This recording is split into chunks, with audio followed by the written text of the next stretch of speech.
નમસ્કાર, YNN ન્યૂઝમાં આપનું સ્વાગત છે। સમાચારમાં વાત કરીએ તો સાદલીના 15 થી 20 દિવસ પહેલા ગુમ થયેલ રવિન્દ્ર વસાવાની લાશ સાદલીના ભૂમિતરા વગા મુકામેથી ખવાઈ ગયેલી હાલતમાં મળી આવી છે। શિનોર તાલુકાના સાદલીના ભીલવાડા વિસ્તારના રવિન્દ્ર સનાભાઈ વસાવા આશરે 40 થી 45 વર્ષના હોવાનું અનુમાન લગાવવામાં આવી રહ્યું છે। આશરે 20 દિવસ પહેલા તે ગુમ થયા હતા અને સાદલી પોલીસ ચોકીમાં ગુમ થયા બાબતની અરજી પણ આપવામાં આવી હતી। તારીખ 18 મે 2026ના રોજ સાંજના સમયે ભૂમિતરા વગાથી જાણીતા વગડામાંથી કોતરા અને શિયાળે ફેંદી નાખેલ અને ડીકમ્પોઝ થઈ ગયેલ હાલતમાં લાશ મળી આવતા તેના સંબંધી દ્વારા કપડાના આધારે ઓળખ કરવામાં આવી હતી। શિનોર પોલીસ સ્થળ ઉપર તપાસ કરી રહી છે।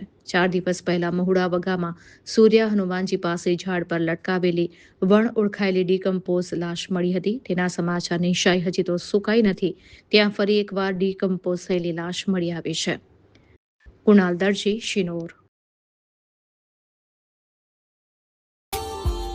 Subscribe now and press the bell icon. Never miss an update.